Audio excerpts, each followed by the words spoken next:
Rovena, sot në Vlorë ka një veçanti pasi zhvillohen dy gara njëkohësisht, gara zgjedhore dhe gara e Giro d'Italia. Por gjithashtu Vlora është përshkruar edhe nga ngjarje, pasi Partia Socialiste për shkak të kësaj gare Giro d'Italia ka kërkuar shtyrjen e orarit të votimit pra në orën 22. Madje ka qenë edhe kryebashkiaku Dreda, i cili përveç se publikisht edhe në ABC News këtu në orët e para të mëngjesit të shprehur se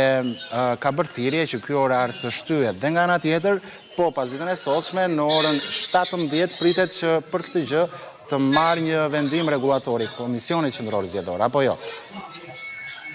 Po, dhe ne do të mbetemi në pritje në fakt të vendimit të mundshëm të marrë nga Komisioni i Çmimeve dhe Sanksioneve në Komisionin Rregullator të Zgjedhjeve për të kuptuar se çfarë do të ndodhë me procesin e votimit. Unë pa që të sjell në vëmendje në këtë moment edhe shifrat e përgjithësuara të pjesëmarrjes deri në orën 15 të raportuara nga Komisioni Qendror i Zgjedhjeve dhe nëse referohemi në nivel qarku, për llogaritet në 23.92% pjesëmarrje deri në orën 15, nëse e krahasojmë me shifrat e raportuara të vitit 2021, të zgjedhjeve parlamentare të vitit 2021, në rang qarku pjesëmarrja ka qenë në 28.92%, çka do të thotë se ka një rënje përgjatë këtij viti të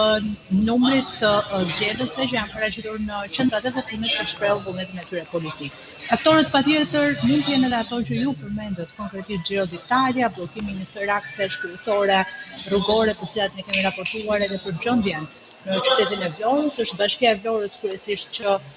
preket nga qarkullimi i automjeteve, mos lejimi i tyre në disa akse, 55 qendra votimi. Kjo ku ndodhen në këto momente në stadiumin flamurtar i qytetit të Vlorës është një nga qendrat që preket, pasi këtu votojnë rreth 2000 qytetarë të rajonit numër 2 të qytetit të Vlorës, edhe siç e shihni dhe pas shpinës time në këtë moment nuk ka votues që mund të vinin për të shprehur vullnetin e tyre politike dhe për të hedhur votat në kutitë e votimit, dhe nëse do të referohemi Bashkisë së Vlorës,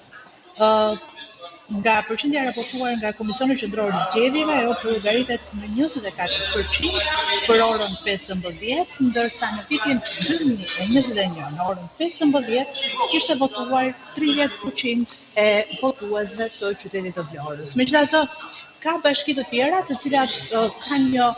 përqindje më ndryshe në rritje. Dua të përmend këtu Finiqin edhe Delvinën, ku krahasimin mes dy viteve të zgjedhjeve parlamentare ka një diferencë në rritje, kanë votuar më shumë në këto zgjedhje parlamentare deri në orën 15, ndaj edhe situata do të mbetet për të parë, paktën sa i takon Bashkisë së Vlorës gjatë këtij vendimi, nëse do të ketë një vendim të marrë nga Komisioni Qendror i Zgjedhjeve për një shtyrje të mundshme të afatit, apo do të janë të kënaqur, mund të themi,